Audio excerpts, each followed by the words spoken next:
years at least, and I've only heard of less than, and it's still, even with Sean in there, less than a handful of people that have gone from flat back to the globe. And I'm just curious as to what kind of mental disability starts to show itself when that happens. I'm in psychology. I'm trying to figure this out. Just peer Well, pressure for him. I will. Just peer pressure. You know, couldn't find any friends in Flat Earth. It's ultimately the idea behind accepting your own individual thought process going against 99% of the world, or what you told the world is going against. That is a hard psychological thing to overcome. It is. Yeah, I mean, listen, if So- you're about to get kicked out of the Cool Kids Club because you know that the Cool Kids Club is rigged, what do? Do you tell anybody, or do you just keep your mouth shut? I don't think that's what happened. Well, though. not- and also, not like- Sean. No, I'm talking about the I globe. was Sorry, talking- I'm sorry was about talking- that. Come on. Hold on, I'm sorry. I don't what I'm think that's talking what about is the happened. globe. Also, I The think globe is Sean, the Cool Kids Club, Wow, and so okay. that's the lie. And so he doesn't want to get kicked out of the Cool Kids Club, right? And he didn't find any friends in Flat Earth. That's right. So he went back to the globe. I don't know. From my understanding, Sean was pretty you popular can't- in the Flat Earth movement. You Yo, can't bro, go you to stop flat talking. and go You back. stop talking. You can't go.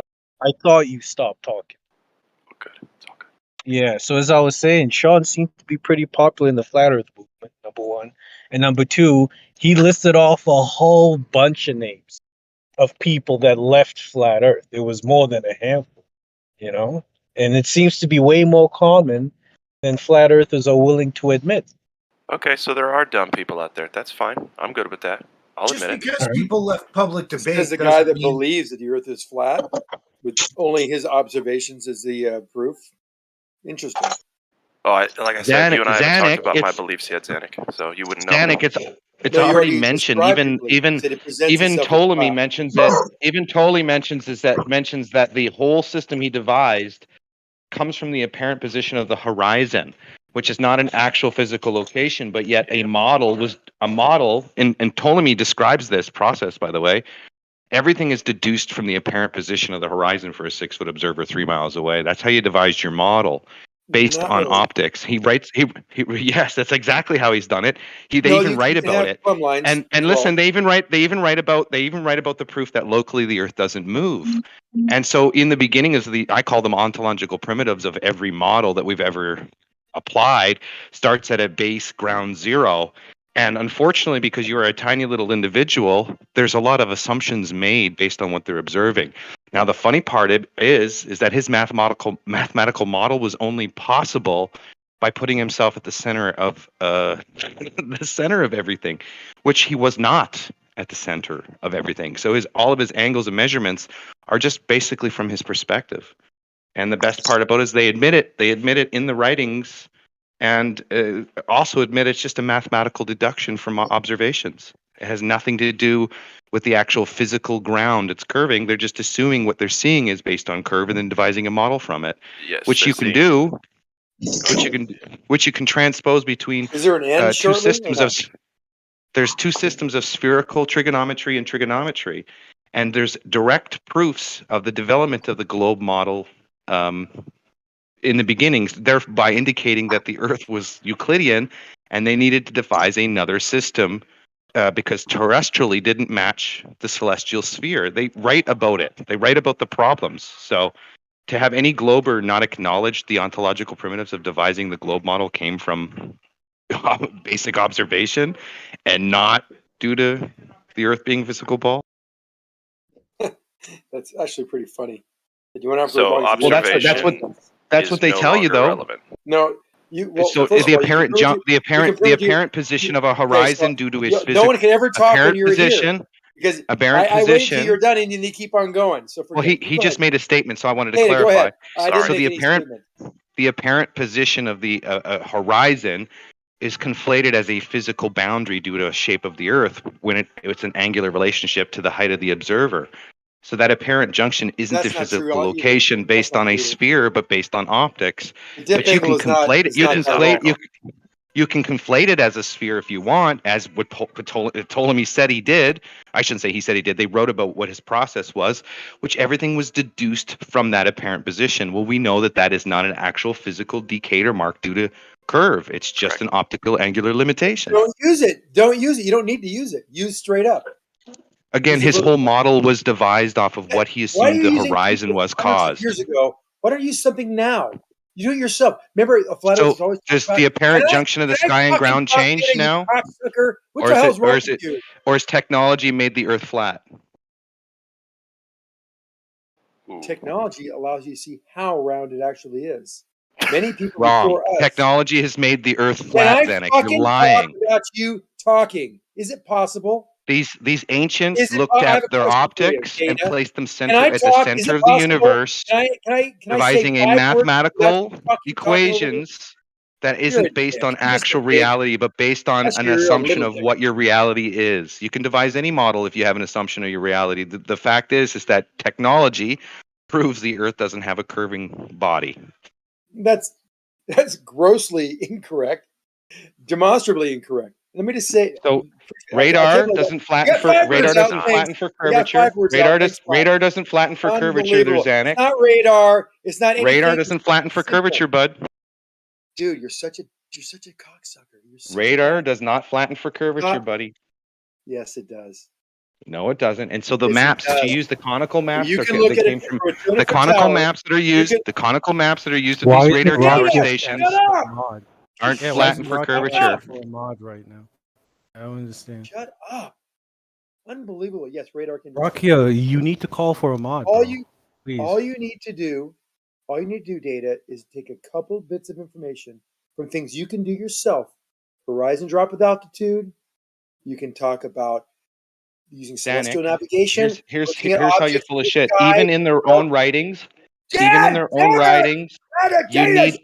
you need a massive distance Data, to shut up, detect I'm any talking. curvature. Data, Right? shut up. So what's the Data, distance? don't hear you. You're claiming a mile and a Don't get half mad. that can Just measure curvature? admit it's flat. Unbelievable. Just full of This shit, is right? like Lord of Dude, the Flies this is the now. problem is that anybody just doing research can prove you wrong. Just go to the ontologicals, the primitives of creating the globe model. They tell you exactly everything in plain sight. They don't hide fucking nothing. But then you got Zanuck here trying to champion this shit and go for ancient thinking, ancient thoughts, when technology itself proves there's no 8-inch per mile square drop. Okay. Yeah, so but yes, data. Don't you think it's fair to reciprocal just let zeta Zanuck angles prove respond? that the Earth is round. You can do it uphill. So you don't know about He's just refraction. lying though. At the end of the day, you can just I'm go read not this stuff lying. yourself. You can see You can read this horizon in drop you can with read this in the modern encyclopedia technology. if you learn about Fuck you, Kepler Data. and You're a Copernicus. cocksucker. I'm out of here. You can learn Yeah, about all this but stuff Data, from the come on, actual man. origins, and then you can see where Zanuck is just outright lying, or he's just Yeah, cool. He might be lying, but you just got to be Data, respectful and let him you're gonna be respond. muted until Zanuck responds, and actually, I'm washing some dishes, so you're gonna wait until I come back. Oh, thank you. Thank God. Oh, damn. You know, modern technology allows you, and you might not believe the Earth is round or flat, but the fact that he says modern technology disputes the round Earth is just ludicrous, because we can have reciprocal zenith angles, and they can be measured not only across a lake but across land, or even up hills where refraction wouldn't be an issue. Or you can see horizon drop at altitude, or you can use the dip angle of celestial navigation, which is not comported with a flat surface. The dip angle is calibrated for a curve. They talk about that. It's used. And if you don't want to use the horizon, you can use vertical and use celestial navigation of just stars versus vertical, called the co-altitude angle or the zenith angle to stars. And that representation of that angle in the relationship to a 60 nautical mile differential proves that there is a curve beneath you. It's the only way that can happen. Because every time you move a degree off of a celestial body and it's 60 miles, that can only happen trigonometrically on a curved surface. So that's just all right. Go ahead and demonstrate that for the class now. That's just 3 things. Very simple. No one's going to You take can your do word yourself. for it. Go ahead and show us. Okay. Well, tonight we'll both look at the North Star. You tell me your latitude. No. Right now, for the whole audience, show us how it's a globe. Okay. Look at the sun, and we're gonna wait. We're gonna wait 15 minutes, and we're gonna see where it actually is in the sky. Hold on. That's sky stuff. We're talking about the ground. That doesn't matter. Trigonometry works for objects in the sky. So if it's not an object, the sun's not an object. I'm not talking about trigonometry. Where's the curve of the ground? I'm talking about partner? trigonometry. I'm sure you are. Okay. So you go up on a mountain distraction. and look at a known distance to some object away from you, and Or on a measure mountain. You can be on a mountain. Oh, you can't use a mountain to determine the shape of the Earth? I'm sitting in a room, sir. So you want me to show you how you can determine the Earth is round by you sitting in your room, jerking off? Exactly. You can't do it on the internet, You gotta get brother. your I hands don't know why off you're here arguing off about your it. wanker. Get your hands off your wanker, and I might be able to do that. But right now, I can't. My hands I are on can't. your wanker. You're beyond help. Sorry. You know, it's always on it. I can tell. You sound like it always is. Great. So now that we got that out of the way, you can't bring up hypotheticals. Can't do it. What? There's not no hypothetical in science. It's not I am hypothetical. kind of interested in Reciprocal zenith Zanet's angle. statement that reciprocal zenith angles are some form of technology. Is that a calculation or is that technology, Zanek? Well, the technology is involved in being able to establish the true vertical. So that's the technology. A plumb bob. It's rudimentary, but it is technology. So the new technology of the plumb bob. By measuring and using the sights that can actually measure an angle to another observer up a hill on a mountaintop, and he has a plumb line there. By seeing the angles add up to greater than 180, reciprocal zenith angles, that will tell you that the plumb lines are not parallel. And through Awesome. What's the distance, Zanek, that you're measuring these?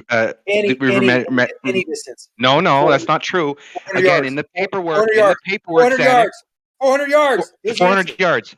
That is not big enough of a It is big enough. distance Of course it is. to measure diverging zeniths. It's Yes, not. I can get Would you like 16 me? arcs. Would you like me to refer to a paper?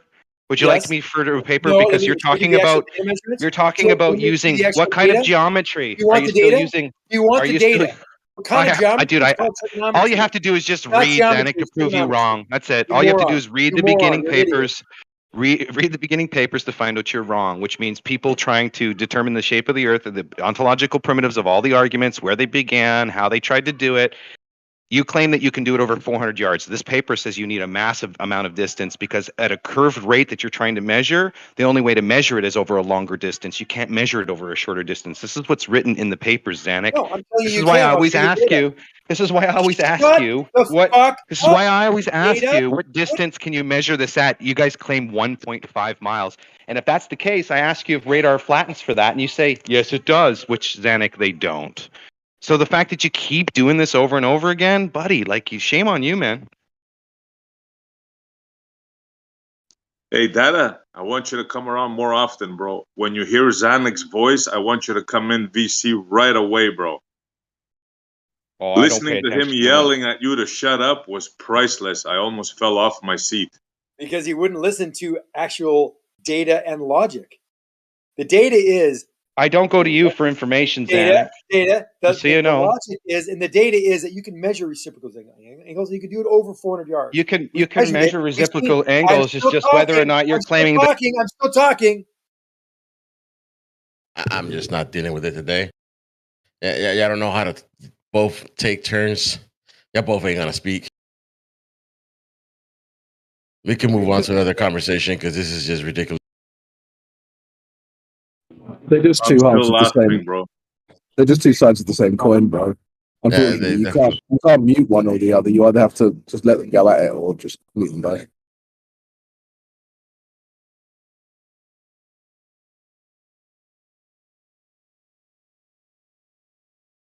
So no one's talking about the moon mission today. It's forgotten already. I don't think they want to talk about it, man. They I don't think so either, man. It's really funny. You would think they will come in here and start throwing it in our faces. Like, look, bro. Every day, yeah. Look, you mothers. Look where we are right now. We're circling the moon right now. Look at this live photo we have. I have not heard one Glober bring up the mission on their own. I Not know, one. bro. I know. It's fascinating to me. This, yeah. I brought it up, and I was trying to describe the orbit to somebody yesterday. More importantly, you know, it's the Artemis, right? It's the new staged rocket that they have. It's the newest rocket of all rocket engines and bodies. The meanest mother of all rockets, yeah. What It's about just leftover talking? piece of shit. It's leftovers. What are you talking about? It's leftovers. What about talking about the actual engine? Goes to a pawn shop in North Hollywood and thinks he Holy. founded technology. He's such a knucklehead too. So the Artemis there is the state-of-the-art engine, the newest engine that they've been developing for the last 30 years. That's longer than that actually. They hadn't Hold on, developed one in 45. longer than Yeah, that. Longer than that, they've been still working off the same Is engine. it really so still a variation of the why aren't they- A26? Is it still a the brand new one crap? It's a brand new engine, apparently, brother, and they've been spending 30, 40 years trying to build a new one. Why aren't they talking about the new engine? Why aren't you talking about where they are in the live footage you're showing them going around the moon? Why don't we have a live feed It's right the now? new engine. It's the new engine that couldn't. So the issue was they couldn't leave because of the prior technology, right? So this new technology is this what Don Pettit says that they've destroyed and they've rebuilt back? It's been a painful process. Is this what they've rebuilt back? Is the Artemis Yes. engine? They didn't destroy. They put it Okay, all in this. so in They 4 didn't. years' They didn't time, destroy. They didn't like. I'm just going off of what Don Pettit said, right? Things are antiquated. What is with you? As soon as someone starts talking, you got to talk over them. They said I'm doing it. No, I let you talk. I start to talk, and then you talk over me. So it may be Quit whining, confusing. We're brother. talking over each other, but it's you that's the problem. Just let people take a 30-second little stab at something and shut the fuck up, and then you can talk. It's like a 2-year-old. That's projection right there. It's not projection.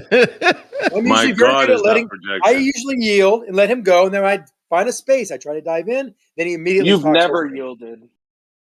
Yielded to you right there. Yielding right now. So anyway, there is. It's a very complex orbit. It's a very complex mission. It's not just an insertional orbit. And there's some interesting things people don't understand that they're questioning about, like Racky the other day. Like, why is this thing going 90 miles an hour? We talked about that a little bit on the chat 2 days ago. Let me rephrase it. It's the apparent technology of splitting the stages of the rocket. That's what's new. They need to have these different stages built in so they can get longer distances.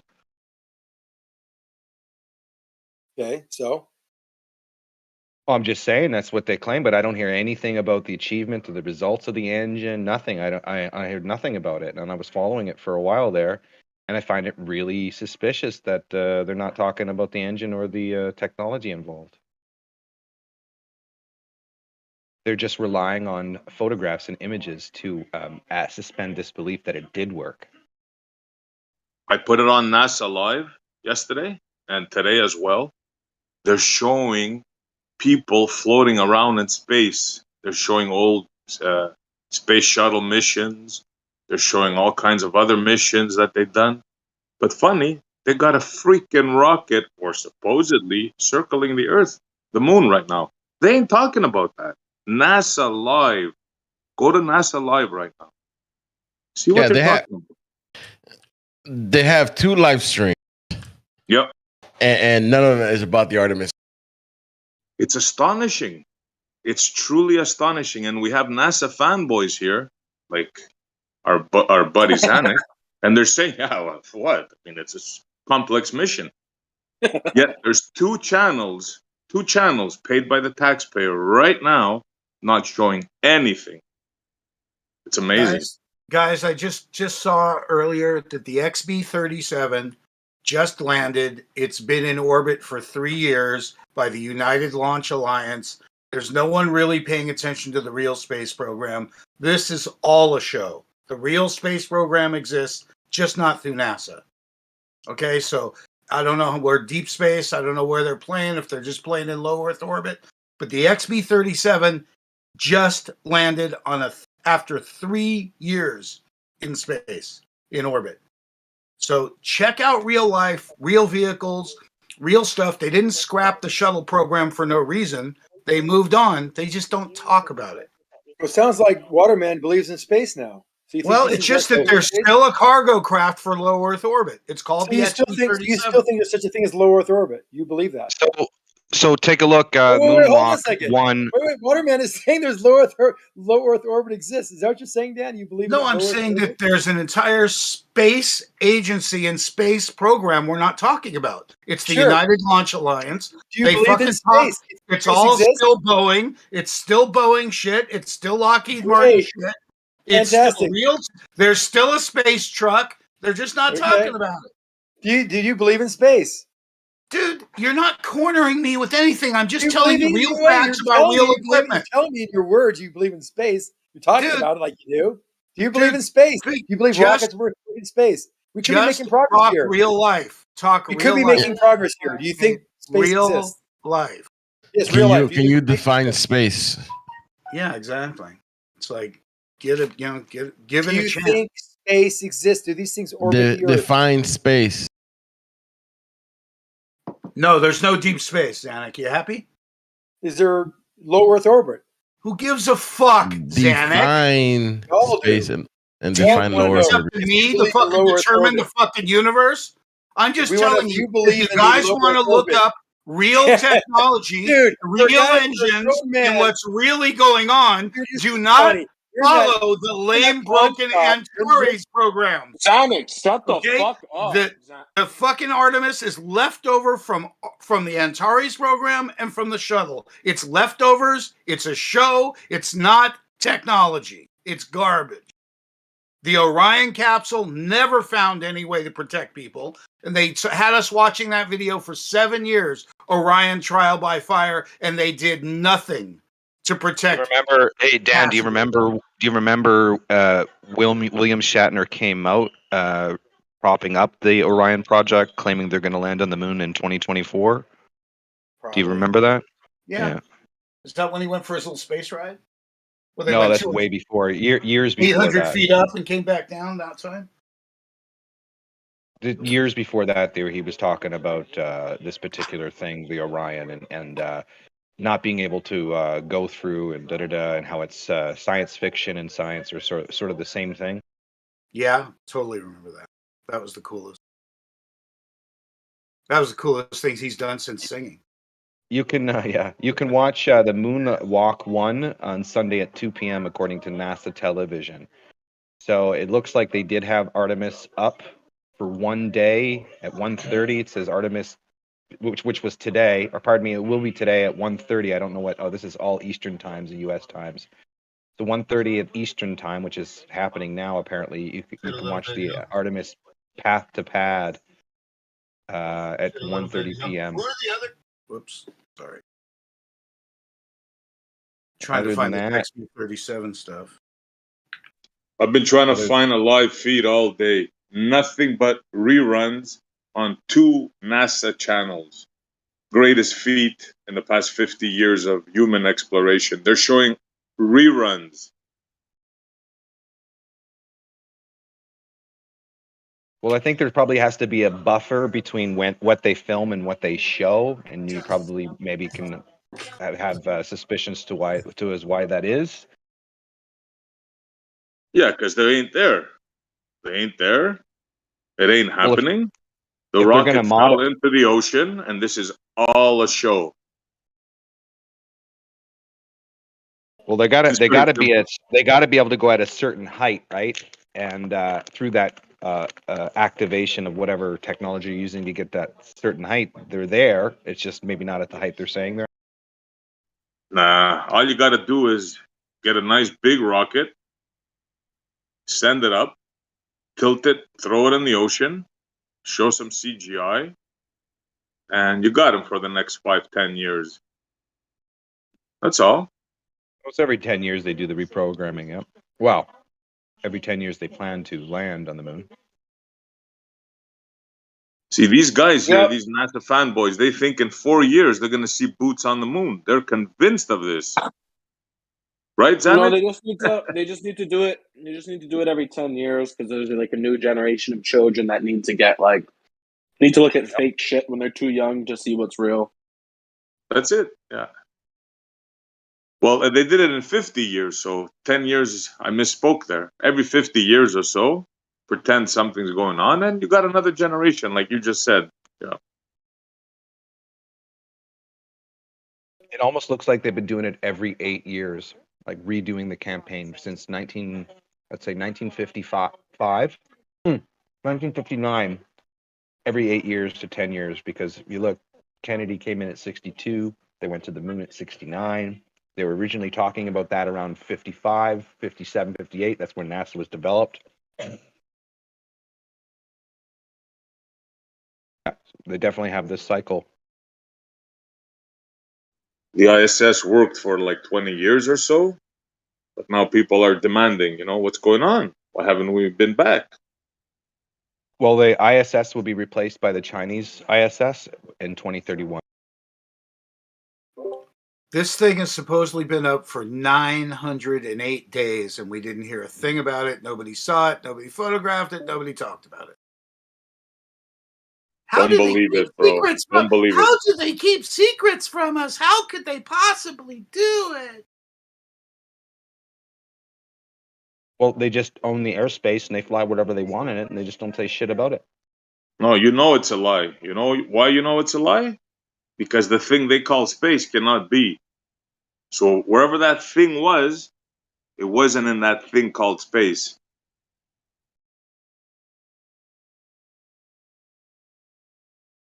That you can know for sure. Well, I can mean know outer for sure. space? Because there's obviously objects you can put at high altitudes and have them move above the surface of the Earth, right? I mean, we've been doing that since the advent of GPS. Absolutely, you can put things up there. Yep, like balloons. Absolutely. Now, is it true that helium expands on when it gets colder?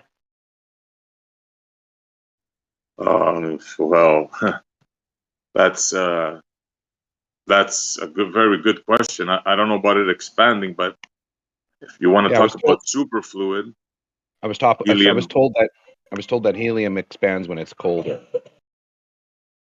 I don't think it expands. It does some crazy things when it gets really cold.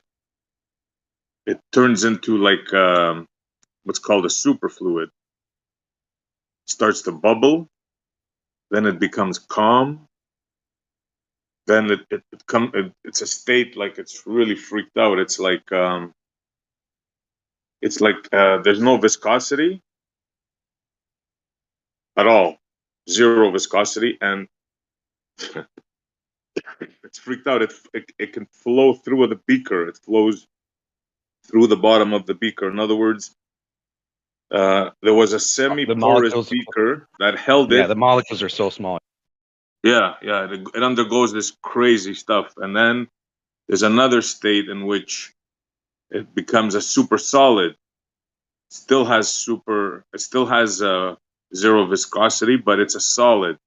It's freaked out. You guys got to look into it. Yeah, but as Shout far as out gases Rakia. He as far as brought gases me. go, as far as gases Sorry? go, as far as it still follows gas law. When it's cooled, it still gets small. Its volume will actually Not in this state. Not in this state. not in it's a superfluid. We're talking about helium itself. When you cool helium gas, it does contract. We're not talking about that. Where'd you come He up with was. that? I mentioned before. I was under the impression. I was told that helium expands when it's cold, but It's not. it seemed. I understand what you're saying. No. It seemed odd to me that when you're in a low pressure environment, that's when the gas will fill the available space. That's where you get the expansion of helium when it's in upper registers there, the atmosphere. No, it doesn't expand though. When it's cooled, it actually contracts just like any other gas will. Yeah, so as it gets colder, it contracts, but as the balloon proceeds to move upward, because of the low pressure, it will expand. Yes, that's true. So that's what I was just wanted to confirm, because I was Not told because the it's opposite colder. by a mechanic. That It's helium not because it's. What did the mechanic tell you? that helium expands when it gets colder. No, yeah, it doesn't do that. The balloon will expand, but when a balloon is Any when a gas will balloon is expand in low exposed to pressure. cold, when the balloon is exposed to cold, it will contract. The balloon will contract. If it's up in atmosphere, it's expanding not for temperature reasons, but for density reasons, the pressure differential reasons. That's why it expands, not because the helium's expanding. So there may be a bit of misunderstanding of what the mechanic told you. So I wouldn't think anybody in their right mind would agree that a gas would actually expand when there's when temperature is colder. There's potentially a lot of counterintuitive things that happen in this earth. Well, that's not that kind of gas law is pretty intuitive if you understand the mechanism of how the pressure is read and what the molecules are doing. It makes a lot of sense that when you have more heat, there's more energy. These molecules bounce off each other. They're further apart. That makes the gas expand for a given volume. Create higher pressure in the same volume. Sorry. It also appears to climb its walls, the walls of the container. What do you mean it climbs its walls of the container? Like it's almost like anti-gravity. Well, you can call it. It looks that way. It climbs the walls of the container. It This bounces off all superfluid. the walls near equally with a slight bias downward, which means the velocity is slightly faster going downward. That's how you can Zanuck, measure weight. are you aware we are talking about a liquid here? Talking about superfluid, Zanuck. No, Yeah. no. Data was talking about the gas helium. Then you brought SE was the one talking. SE is talking about a superfluid. Yes, yeah, but I was talking to Data, and I was responding to the gas, the specific original question that he changed and morphed into superfluid, which is a whole different topic. Bro, I'm fucking tired of this server being the fucking Zanuck show. For fuck's sake. You want me to be the SC Data can't even show? make a single. This SC can't even make a fucking single comment without you coming back in and rambling and fucking destroying the chat again. No, he asked a question about He asked a question about the gas. Keep rambling. He asked a question about the keep rambling. gases. Make it the Zanuck show. It's He the Zanuck asked a show, right? This is an Earth Awakening. Who's continuing to talk? Yeah, there we go. So he asked a question. I answered it really quickly. Now, SC's got a great story there too about superfluids, and then super solid. I didn't know much about super solids, but superfluids is definitely crazy. So maybe SC can repeat his fucking statement Zanuck Awakening. that superfluids tend to climb the walls of the container, Zanuck. That was what was said.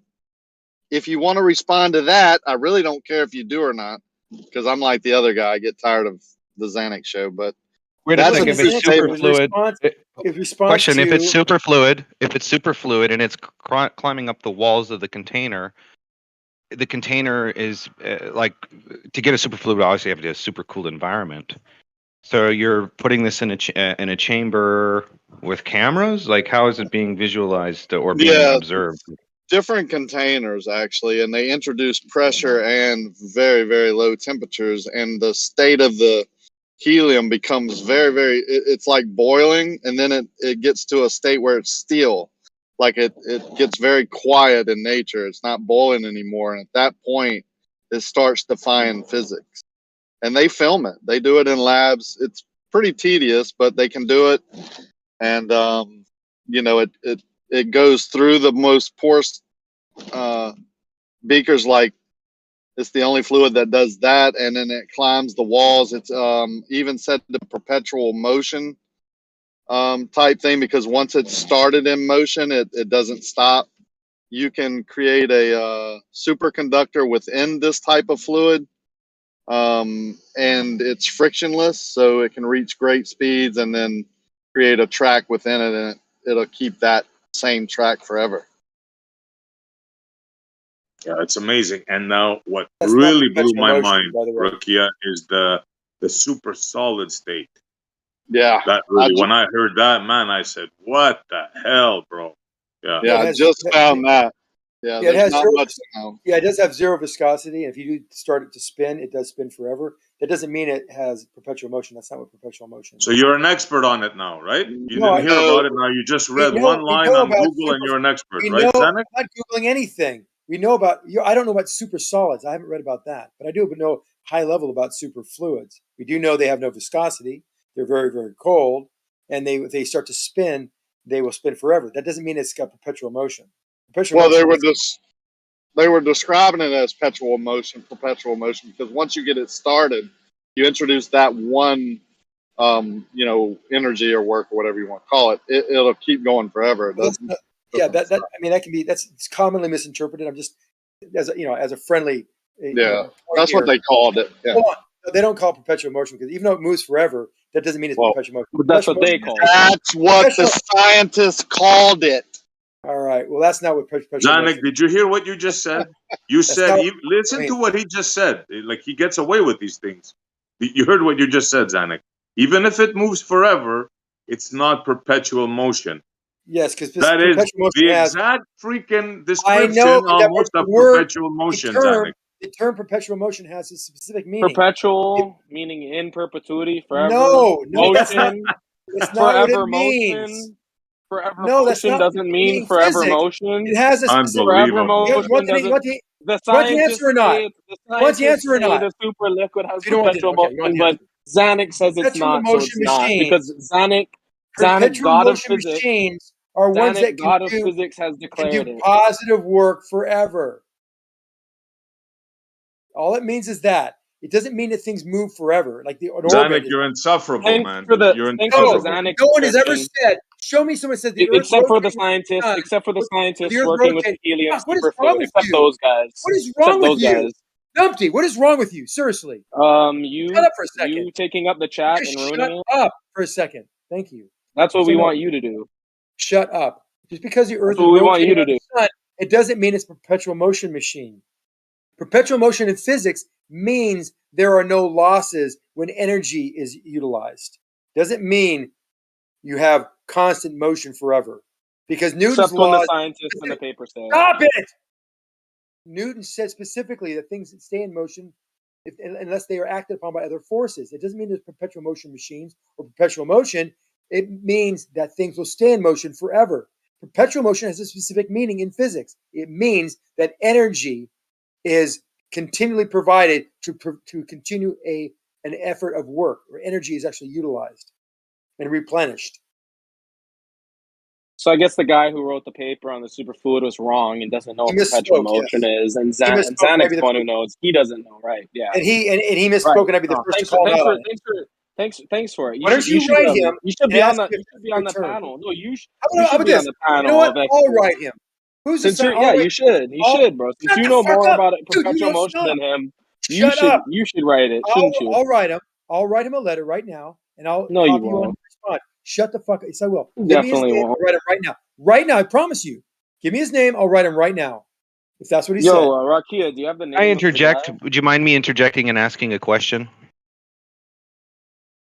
It's not regarding your debate here regarding calling Buddy and asking him about. Go ahead. You have the floor. So the book is finished. I just have to come up with a title for it.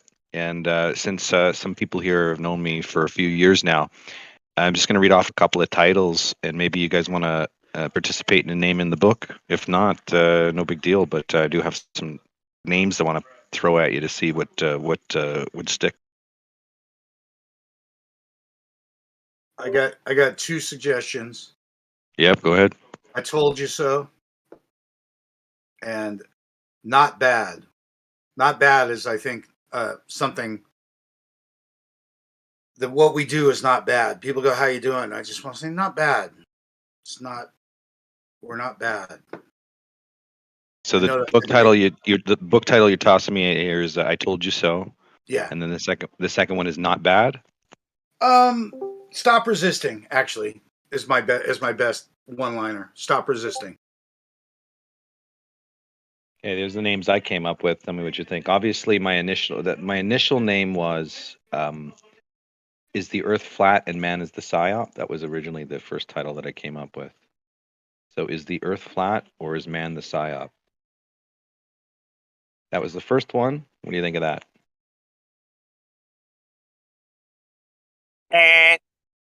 Yeah, okay. Next one was just flat Earth data, because there's no other book in the history that would be as up to date as this one regarding prior books that are in the market. The next one is that's not narcissistic. There's no other book titled it, dude. I'm just saying that. That was Yeah, the. I don't think it's narcissistic. I think it's appropriate. Sure, that's good. The next one is Global Citizen in Revolt. Third one was Technology Made the Earth Flat. The other one was The Call of Light. The next one was the Scar Upon the Sky. Oh, fuck. I'll keep digging, then I'll try to come up with names. You just bring Data Flat Earth is Data so was best. far. Yeah, Well, that's the one my gut tells me I should name the book, but it's Flat Earth Data is good. That's it. Done. that's the one my gut keeps telling me, man. Well, there you go, man. Go with that. That's what it is. Your gut and everyone in here says the same thing. It is what it is. Well, that's more importantly, it is what it is. It's just actually trying to be unbiased is really hard when you when you get polarized. It is what it is should be your subtitle. Maybe. Yeah. Flat Earth Data. It is what it is.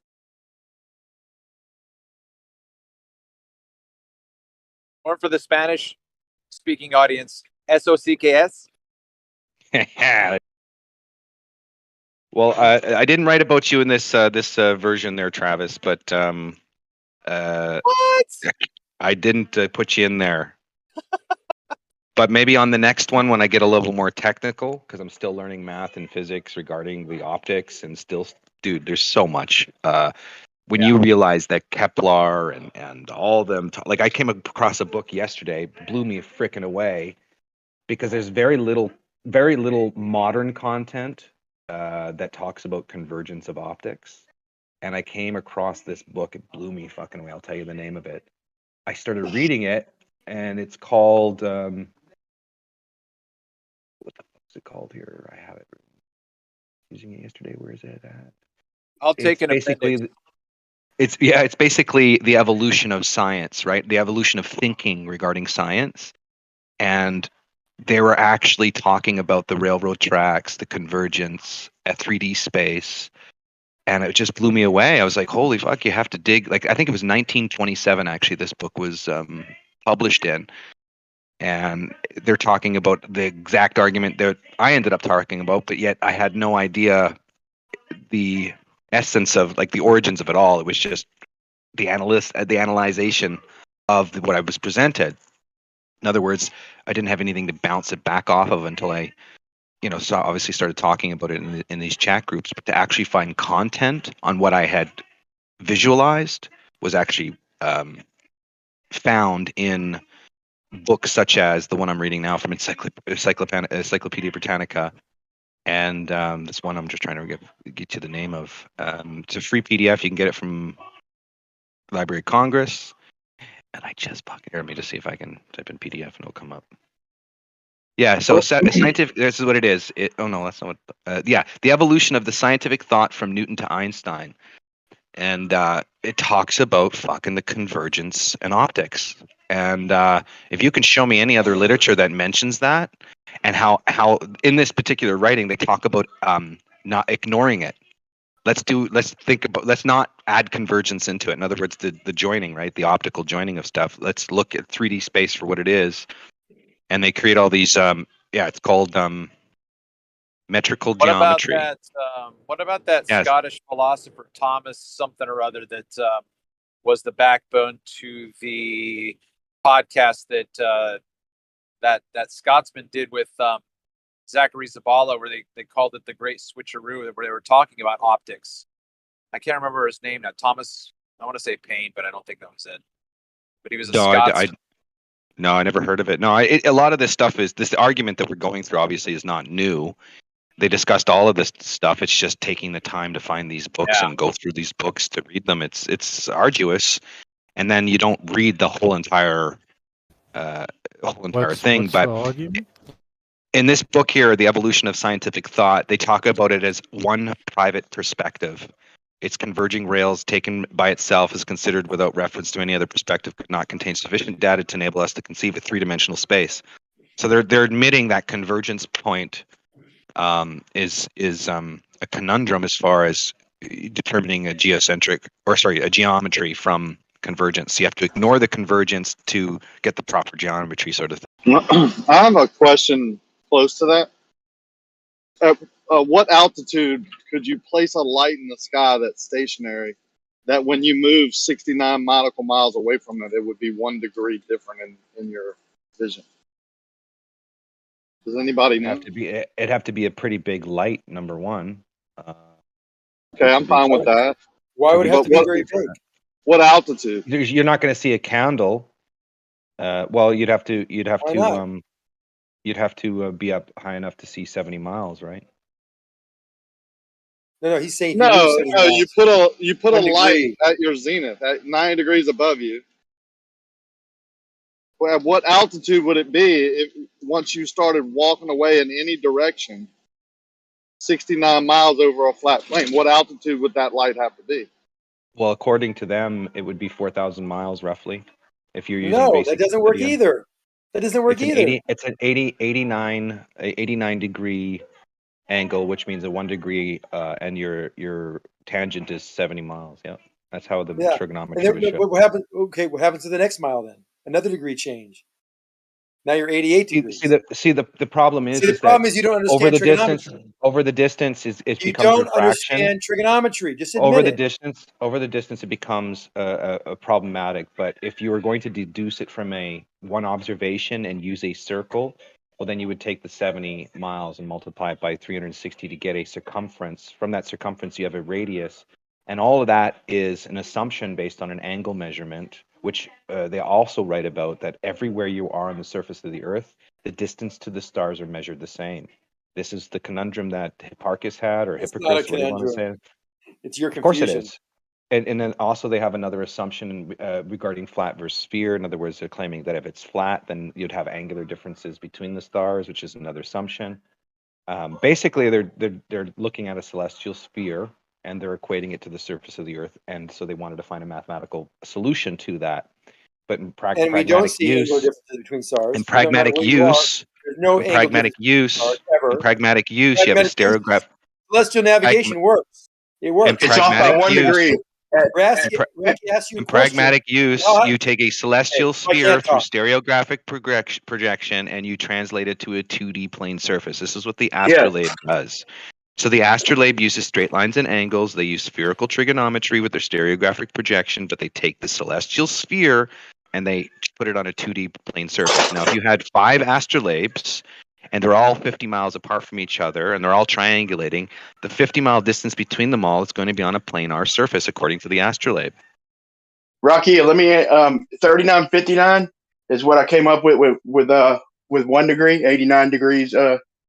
Pretty much, it's off by 1. It works at 3959, real good for like the first 1,000 miles, and then it's off by 1 degree when you get out to about 1,500 miles. But I mean, obviously, the first few degrees, it's spot on for about 500 miles. Really, I'd say 690 miles. Within 10 degrees, it's fucking hundreds of decibels. You're Within talking about 4,000 feet above me is where the light would have to be. no, I meant miles. I'm sorry. Yeah, 3959. That's what you triangulate when you do the trig. When you do the Miles trig, or feet? yeah, miles. When you do the trig, I'm sorry. when Yeah, I did the trig, I got 3958.7, the exact fucking Earth radius. If you do a flat triangle, so For 1 degree. we found out where they got the radius from. What is 10 degrees? 690. Are you doing 69 statute miles or nautical miles? Yeah, you're talking about a difference of about You're doing statute miles. Okay, that's fine. I just have to know what you're looking at. So let's give you the angle. I gave you the angle. I gave you the angle of what I say for 10 degrees. Right now it's 80 degrees to that object. So what's the distance? 690 miles. Okay, now do the trigonometry for that over a flat surface. I've already done it. I've made videos about it. What is it? Tell me. I'm telling you right now, just to make this conversation. Shut up, dude. You asked me a question and you fucking start blabbing, dude. You've been doing it all day. Let me answer. Okay? It's off by 1 full degree at about just barely under 1,500 miles. That's when it's off by a full degree. So it just progresses up to that stage. You know that any measurement over a longer distance, even the Haversine formula, will become inaccurate over the longer distance. So as you use these equations over the longer distance, they become inaccurate. This is a well-known, established issue when it comes to Euclidean or any kind of even spherical geometry or spherical trigonometry. The larger the distance, the increased error. And even their angle measurements, you can't go down to the horizon. I mean, they get way off. So, you're going to have to, when you're looking through the atmosphere, I'm just talking about the altitude it would have to be, and you're saying it's around 4,000 miles. That's where people get that, the sun must be 4,000 miles away, or that light in the sky that we call the sun. It could be a projection or whatever. Where it's being projected above me is about 4,000 miles. Yeah, to me, that's the spot of least refraction or whatever else is going on. To me, directly above me, I'm gonna get the most accurate measurement. And like I said, directly under it and you move 69.1. This is assuming that their information is correct, which I have no idea. I mean, I have no reason to not believe it, especially at that distance. It's easy to check. But so you move 69.1 miles and you get a 1 degree deviation. and then it's 138.2 miles. It's exactly 2 degrees. And then it starts slowly deviating. Nothing noticeable till about past 10 degrees. But you're talking when you get up Kidding to me? You got to 1,500 be miles. kidding me. Dude, What kind of train? wait, let me make my What point. kind of train Let me arch make are my you point. using? Did you do the Listen, trilogy yourself? let me make my point real quick. Why don't you put a drawing? Show me a drawing in the chat if you can, so we can talk about Okay, your I'll bad post a math. video. I'll post a video. Okay, but here's the thing. Can you check Over the chat, 50. Brian? Would you Brian? please let me make my point? Would you Can you please check let the me make chat my point? for me? Yeah, After you're done with your just point? hold on a minute, man. I'm gonna Panic, stop interrupting the guy. Let him finish. Oh, that's rich coming from you. What the fuck I was even gonna say? Anyway, Panic, here's my point. My point is Dude, that over is 1,500 Jeremy miles. around to fucking mod Hold this on, back man. again? I'm trying to make my point, man, real quick. It's one sentence. So my point is over Relax. 1,500 miles, anything can be going on, dude. Over 1,500 miles, and it's only off by 1 degree, bro. That's anything. That's a lot. That's a lot of distance, bro, in real life. So let me ask another question. The reason they don't say perspective is taken into account is because their lights in the sky are really far away, where perspective is not taken into account or doesn't take effect. Is that the reason they Well, don't use they've invoked perspective. Yeah, but they've had to invoke it lately when they heard out our argument where you could be in one position and watch 3 separate motions of the stars. They had to invoke perspective, like 2D, 3D fucking type of. So they're having to invoke perspective regardless. See, if you're But at the the equator, distance is the reason yeah, that go ahead. they don't invoke it, right? They say they're so Right. far away. Originally, yeah. Okay. Yes, All right. originally. I just And want to here's the make sure I thing. was. So here's the thing: if you're at the equator and you're looking like slightly north, west at the stars set, and so if you're looking at a latitude line, it's going to curve like the equator is going to go straight, but the latitude line is going to curve off to the right a little bit, way off in the distance. But the stars would have to know that. Why would the stars follow that latitude line? Our vision ain't curving, and not only is it following the latitude line, it's doing it 2 different directions at one single time. So the stars are literally off to the right, following the latitude in the north, and then off to the left, following the latitude line in the south. That's impossible from one location simultaneously if it's me I wonder if you moving. listen to yourself sometimes, Brian. Yeah, what you said what's makes your makes no response? sense, Brian. Honestly, that is not how the globe describes anything. You know what you said. That's what we has no, see. What you said has no application or link to anything within the globe model. I don't even know if that's what people see. You know, it just sounded like Okay. words. How about the Royal Astronomy Society? How about they say that it's spectacular that there's 3 separate paths of the stars that are Yeah, it most is apparent at the spectacular. equator. Okay, so It is why from one spectacular, position? but it's sorry. Go ahead. Why from one position am I simultaneously seeing these 3 paths? You're not. If it's me moving, You're not. You're seeing its transposition on a 2D surface, a picture. But when you're there looking So at it, every perspective. star's. Let me finish. Every star's angle from one another stays constant. There is no divergence. If you look at these, if you measure these things. Yeah, there is.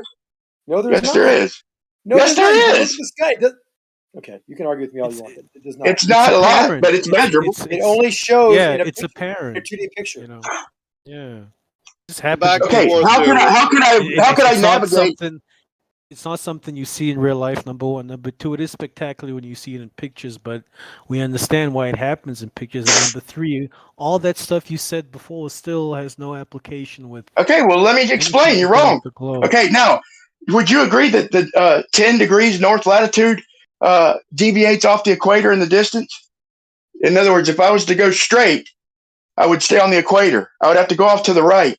It doesn't start circling around the north until the distance. Off in the distance, what? It's going to curve away. The north and south are going to curve away from each other. So if I'm celestially navigating, if I'm going to try and head to 10 north, like let's say 5,000 or let's just say 4,000 miles in the distance, okay, you're going to tell me that that pretty much that. Hold on, let me find another way to word this. But you don't don't understand even the know. point You about don't even know you can what measure you're it. saying. That's why You I don't have no idea understand what you, you're talking Brian, about, because you Brian. don't know what it is you were saying. Like everyone No, just heard I'm you trying to and find a better way tripped to yourself explain it. up. Yeah, You're well, just being I'm silly. trying. We already talked Shut about up, this, man. Brian, a million I've times. seen what he's talking about, and I So can't he's explain it, but I've so seen it Rakia. So mapped Rakia, is he out. talking about? Is he talking about paint? You're facing. Let's say you're facing east, and you're at 30 degrees north latitude, and you Mhm. start traveling due east. Mhm. He's saying you He's, deviate to the south. To the south, yeah, I think he's saying you're going to hit the equator at some point. correct, and you will. You follow a great circle route because a straight path in spherical geometry can't have you go around the latitude line. You will actually Well, that's go what great he's circle saying. down You're having south. to Right. deviate. You're having to So deviate you can away measure from it. the because it's a equator. curve. Because you have a curved surface. You're right. It would go to the equator. It doesn't matter what The your vision surface does. doesn't matter. The curved surface don't matter from your line of finish? sight. I actually have a concise point. You don't, so you can respond after my concise point. So if Bro, you all start you going said is east, you're perspective, pointing- bro. If you're not perspective, if you are pointed east and you travel in a straight path in a 2D geometry, you will go to the equator. You will hit the equator. You will not follow the 30-degree latitude line, which is a curved Right. circle. And if you deviate off the equator, then what's going to happen? What do you mean deviate And off also, the equator? okay, and also, what does it have to do with your line of Jump sight? to the equator. Are you on the equator now? No, I'm asking you. Okay, you're on the My equator, second go question east. is You this: always go if you east. can't answer that, if I'm You're on north of the equator, I'm trying to. You keep on talking.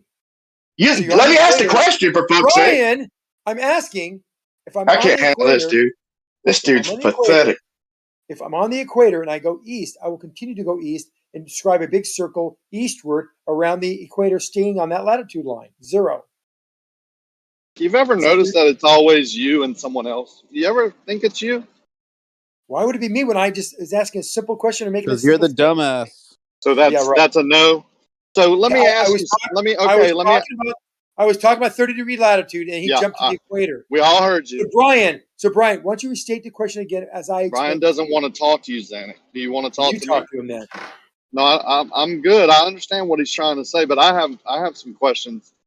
If something's a mile above me, an object, you pick the object. It doesn't matter, and it starts going away from me on a flat plane, and it stays a mile above the surface. Starts off a mile above the surface, and it stays a mile above the surface. But over a flat plane, it's going away from me. Would it eventually get to the horizon and act like it's setting?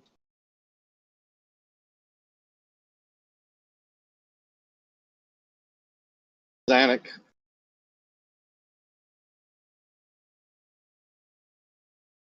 I guess he doesn't want to talk now.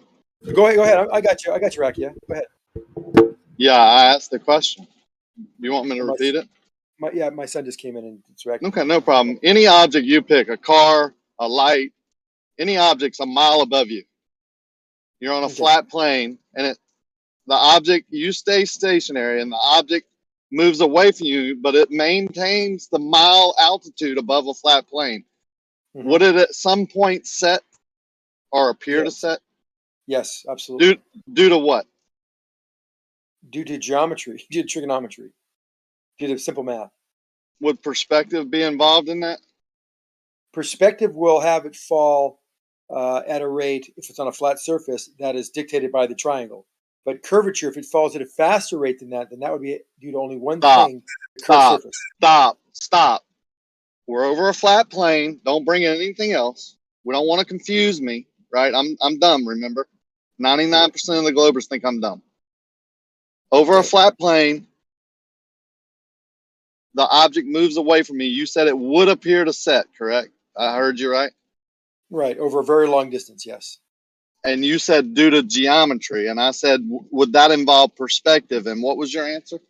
Perspective is geometry. Okay, so it is perspective. We can just say perspective then, just to make it easy. Yeah, in the perspective. Due to perspective.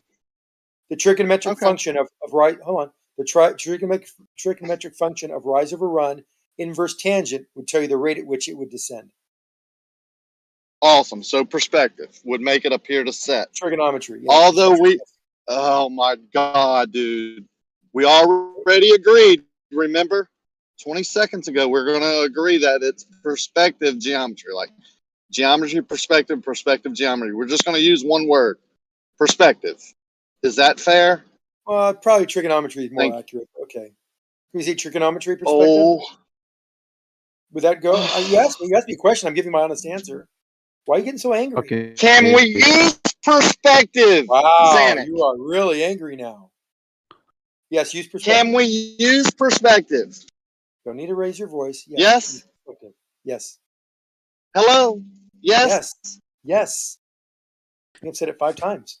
Is he breaking up or me? This is impossible. Hello? 5. Okay, Hello, so hello. now move the object. Now move the object 10 miles above me over a flat plane, and it moves away from me in any direction. Would perspective still make that object appear to set? To go down in your field of view, yes. Yeah, even though it maintains its constant 10 miles above the surface, altitude-wise, it would appear to set due to perspective. Mm-hmm. Right? At what altitude would that effect stop happening? At 0 degrees. From your perspective. At what altitude would Your that height. The height of the observer. You're popping in your mic, Rakia. It's hard to He's hear yelling everything you're stuff. saying. He's screaming. No, I went stop, from Xanax. one. I'm just trying to help him. I went from 1 mile to 10 miles. All right. Change the altitude and then asked, at what altitude would that phenomena of perspective, or whatever you want to call it, where the object appears to set off into the distance, at what altitude would that stop happening? Well, you said the altitude is not changing, so I don't understand your question.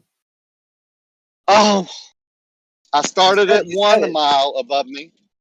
Then I went to 10 miles. Now I'm asking, obviously it's more than 10 miles because you said it would happen at 10 miles. So it's greater than 10 miles, the answer. So I'm going to help you out. It's greater than 10. What? At what altitude in miles would it stop happening, not happen? Would it stop going down in your field of view? Is that what you're saying? Would perspective not occur? Perspective will always occur until it reaches near or at the 0 point, which happens at infinity. And if infinite spot in the distance, would it be at eye level? At what altitude would that be? The altitude you told me stays constant. You said it's going to be at 10 miles. At what altitude would perspective not occur? Rakia, you're popping your mic loud. It's cracking everything you're saying. Back off your mic a little bit. That's all I'm trying to say. At what altitude would perspective not occur? Since you're not answering my question, I will tell you what I think you're saying. If the object, can I finish answering you? Because I told you 3 times I don't understand what you're saying. So I'm going to take it literally. At the altitude that would not happen would be at eye level. So if you're at 6 feet and you're looking at it, when that object is at 6 feet, perspective does not occur anymore as it travels away from you. I'll start again.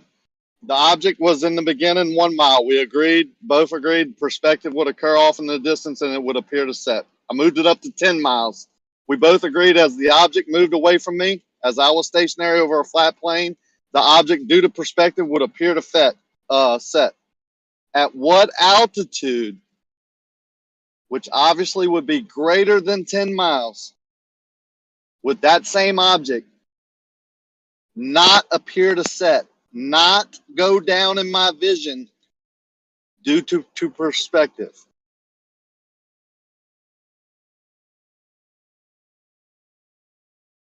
It always will move. I'm sorry, I didn't hear that. It would always what? Oh, it always will move. It will always appear to get lower in my vision? Yeah, because that's how perspective, even if it's a star trillions of miles away, if it moves, the angle will change some degree, a fraction, micro fraction, but it's still that's going down in your field of view because of perspective. how we see What things. altitude? Okay, I'm fine with that answer. I happen to agree. Perspective would always be the case. At what altitude would it appear to drop 1 degree? Oh well, that's a big answer there. It Do the seems to simple be trick. around 4,000 miles, right?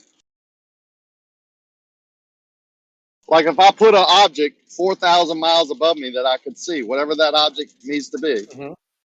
and it moves away from me, the 1 degree change would be every roughly 70 miles due to Correct. perspective, right? Yes, 1 degree for 70 miles.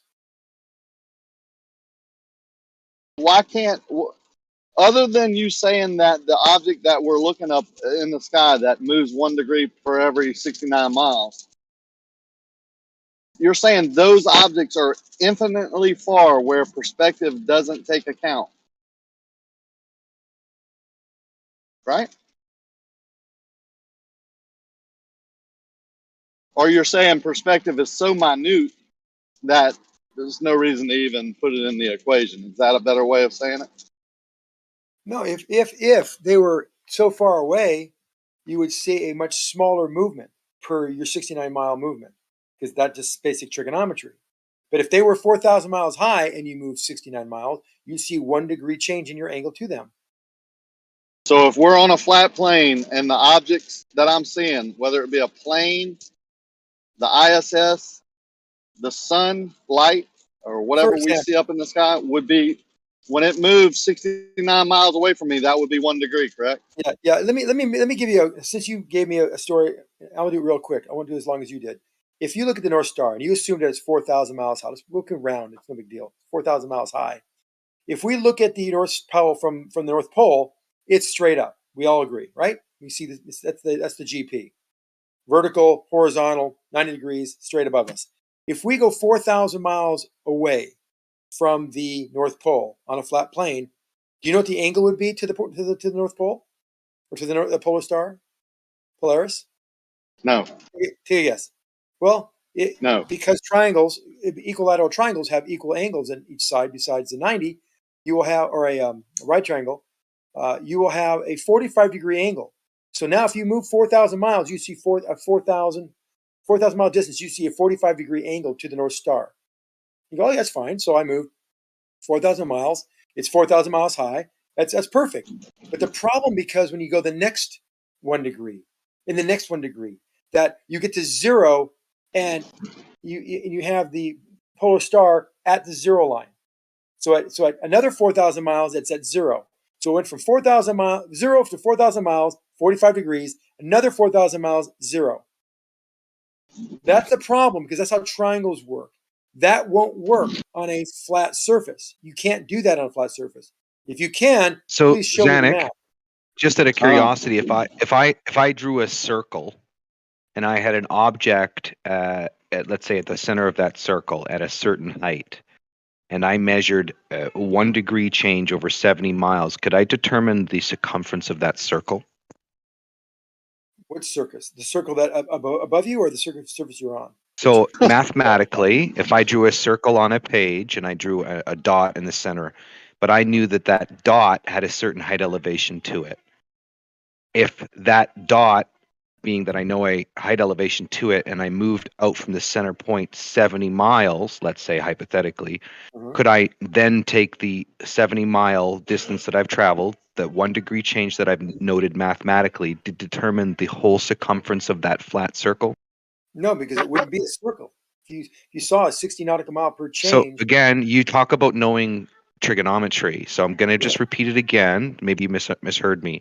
Could I determine the size of a circumference if I have a known distance from 2 points? On the, and I have the that observer distance. or the I have that. Listen, you look at the listen. picture I have in the chat. Let me finish, please. Let me finish, No, please. can I you have a look at the picture in circle. the chat? 'Cause that I might have be a what you're I have a talking about. known circle, but I don't know the size. But I have these numbers. Is it I above have. you, or are you on it? What? Listen. I don't know the size of a circle, but I have 2 measurements. I have a known distance and an angle. With that known distance and an angle, can I determine the size of that circumference circle? You have a known distance to both points.